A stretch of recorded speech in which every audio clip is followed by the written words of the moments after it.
So it's been a little while since I've done one of these talking into a webcam type videos, and there's a few reasons for that. One of them is that my webcam broke. My C920, my old reliable C920 that I'd been using for ages, finally crapped out on me. I think it was from just misuse on my end, just throwing it in a backpack whenever I went somewhere, making like stupid videos in airports. I think what happened was the wire frayed, which is apparently a pretty common problem with those.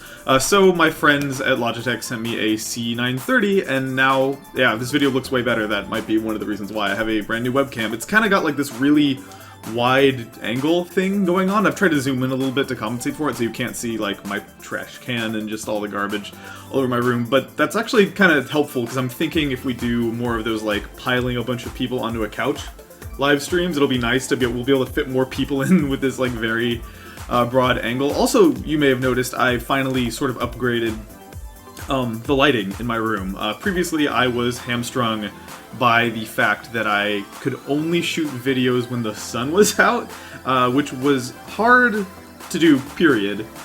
Made harder by the fact that I got a full-time job, so the sun was setting right when I started getting like free time to do whatever I wanted. So I bought actual lights. I have a job now, so I bought like kind of the sort of some tripods and some like big LED arrays that I would turn around and show you them on my camera, but it would just be blinding. But you can probably tell there's a little bit of glare up there. But yeah, I have lights, I have a camera, I can sort of make videos again, which is really exciting.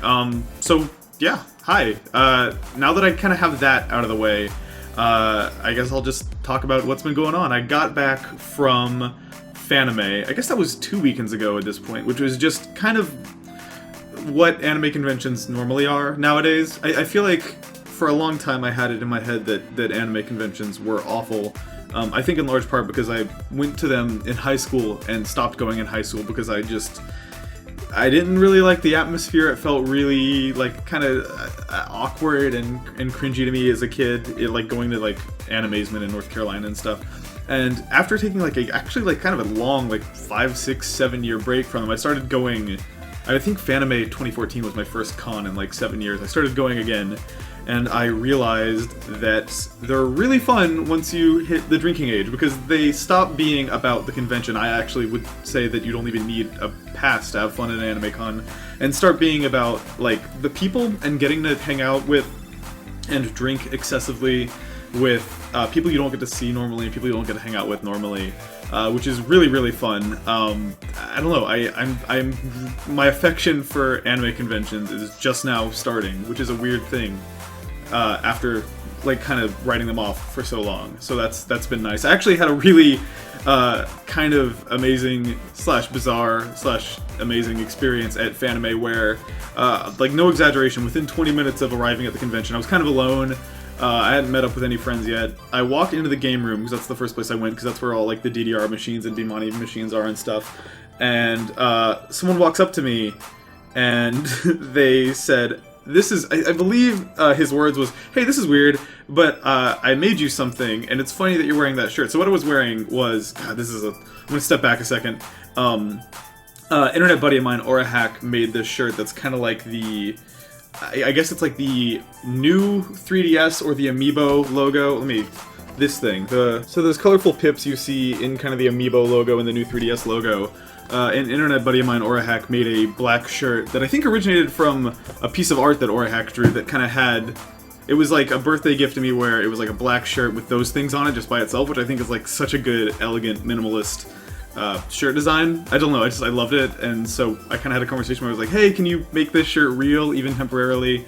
So that's exactly what they did, and I bought one, and then I wore it for maybe the second time I'd ever worn it in public was at Fanime, and I walk into the game room, and this person, whose Tumblr name is TinySport, walks up to me and is like, this is really weird that you're wearing this shirt, but check this out, and hands me this sticker. I don't have it on me, I gave it to my girlfriend, but it's like a sticker of me wearing that exact shirt, the shirt I was wearing in real life at the time, and it was just this surreal, like, art imitating life, imitating art thing, and I actually think that he's going to end up selling those stickers at some point, which I am totally cool with, because I think they're great, and I want to buy one and just put it, like, on my laptop or something. And yeah, Fanime just continued to get more and more surreal from there, but it was really, really fun. It has me really excited for AX, which, if you don't know, is kind of like, I kind of call it the E3 of anime. So if Fanime is PAX, AX, or Anime Expo, which is in Los Angeles, is like this big E3 style bombastic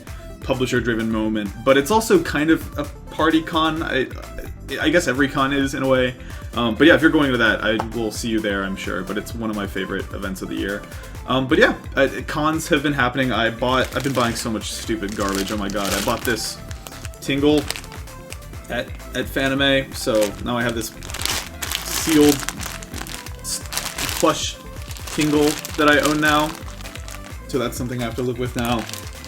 Is having it. I love that it's like official. Like, if you look at the tag, it's like licensed merch for Wind Waker HD, not for the original Wind Waker. This was like a recently created, like semi-recently created Tingle plush from like 2012 or something, probably. I've dipped my toe into the awful world of Wave 4 Amiibos. So the only one I bought, I think I bought it when Best Buy pre-orders went up, was this pac-man. So I got this guy now, who I think looks great. I'm very happy with that. I think I've had this long-standing theory that the less humanoid a character is, the better they will look in Amiibo form. I actually think the general quality of Amiibos has just been getting better over time. But it's weird if you think about, too, like, the idea that 2015, like, we live in an era where Nintendo is manufacturing Pac-Man and Mega Man action figures. Like, how did we get to this point as a culture? I also got this. I don't know if you know, but like if you follow Amiibo releases, the way that they released Wave 4 was extra crazy on Amazon. I think release day, which was like just at the end of May, was Amazon set these 30-minute windows of like, we're gonna release, I don't know, Pac-Man from 4 to 4:30, and then Robin from 4:30 to 5. And it's not like right at the beginning of that half hour the listing would go up on Amazon. They set it up so that the listing would go up at a random time in that 30-minute window. So for me, I had just gotten back from like a big event, like a press event, and I just passed out. I took a nap as soon as I got home, because it had been like a long day. I hadn't slept that much the night before. And I woke up from that nap around 6 p.m. and my first thought was like, oh no, I slept through all the... Which, I don't know why I give a shit. I don't know, like, I know I've said this before, but like, I don't know why I care about Amiibo at all. I think that they don't, like, this doesn't do a single... Well, I don't know.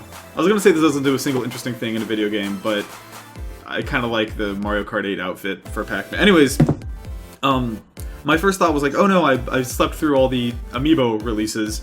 And then I remembered that I was like, oh right, I guess I think what I did was I woke up from the nap, checked that list of times, because we ran an article on Polygon about it, saw that I was right like 10 minutes into the 30-minute window for Splatoon Amiibo, opened the Amazon app on my phone, typed in Splatoon Amiibo, saw the listing, and then bought this. So I have the Splatoon Amiibo now.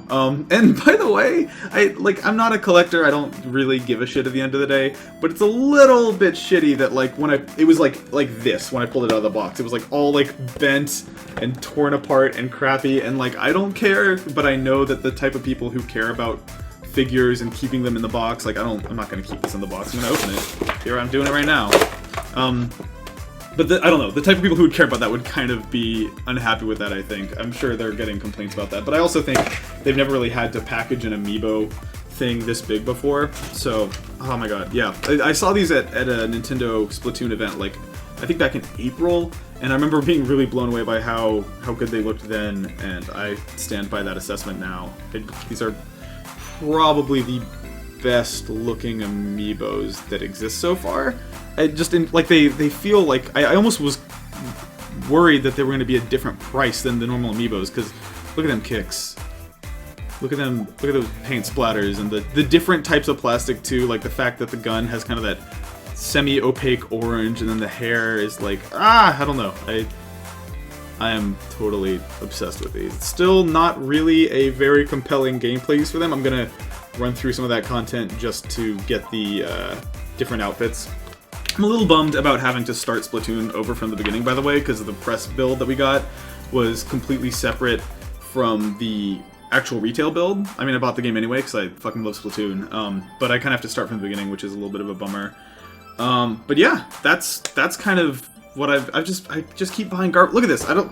my friend Danica was like getting rid of a bunch of her figures because she's like a mature adult, and so she was like at Fanime trying to get rid of stuff. So she got rid of this like Ryuko Nendoroid that I didn't need. I don't need it. I might never open it, but now I have a like Ryuko Nendoroid from Kill la Kill. I was not in the market for one, but it's a thing that I own now, I guess. So I don't know, I feel like if I could go back in time and tell the Nick Robinson of 2014 that I was gonna own all this fucking plastic trash, I would, there'd be a little bit of, I don't know, resentment towards future Nick, but I don't know, I'm at peace with it. As long as I'm willing to take them out of the package and like use them and play with them, I don't feel that eccentric, and I feel like I can justify having them. What else? Oh, shit, okay, so if I edited this video properly, you might have noticed that there is a different song playing in the background than normal, and that is because my friend Neat, who is a musician I've been a fan of ever since like coming across a Neat song on Tumblr years ago, just put out a song yesterday called Babylonian, and the story there is pretty semi-interesting. I've known about this song. This song has kind of been in development, I guess, in the works since January-ish. If you've been following this channel for a while, you probably know that right before I got a full-time job at Polygon, I was like days away from starting a Patreon campaign. I actually went down to the Patreon headquarters here in San Francisco and sat down and planned the whole thing out, and it was going to be this whole production. And then part of that was I reached out to Neat and was like, hey, I love the idea of having a song that is exclusive to people who back this Patreon. So can we work together on something? So we talked through some ideas. I sent a whole sample pack over that I found. I like dug through the internet and found a sample pack of every menu sound effect in Fire Emblem Awakening, which is one of my favorite games, which Neat then incorporated into the song.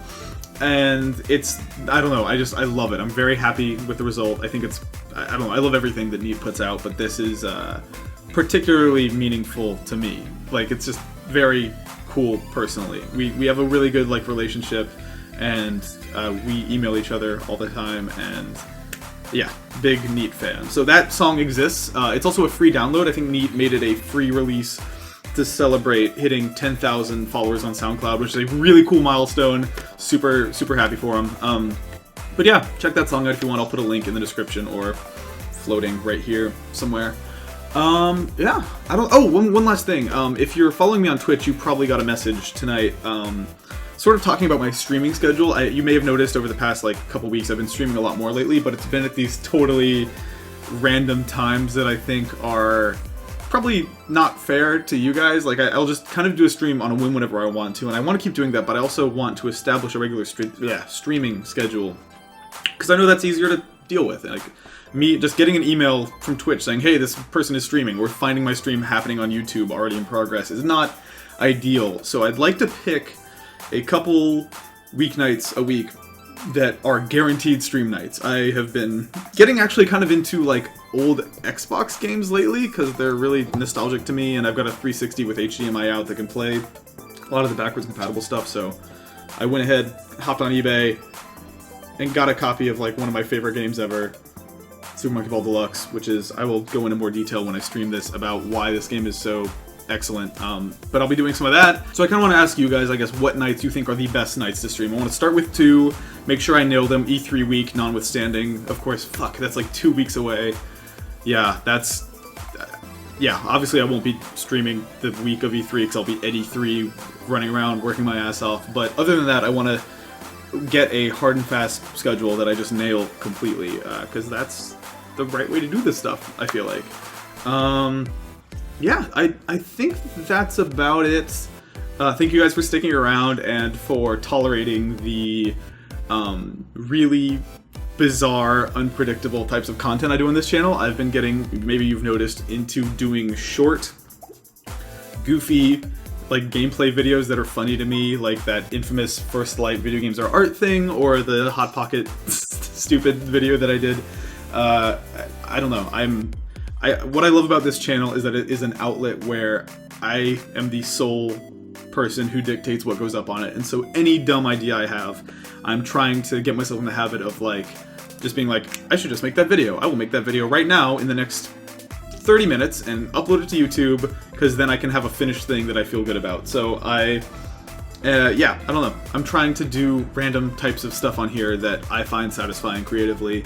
And sometimes that'll be me talking into a camera like this, and sometimes it'll be just a weird thing I found in a game, and sometimes it'll be, hopefully, more thoughtful video gamey stuff like you might be used to me doing from Back at Rev 3.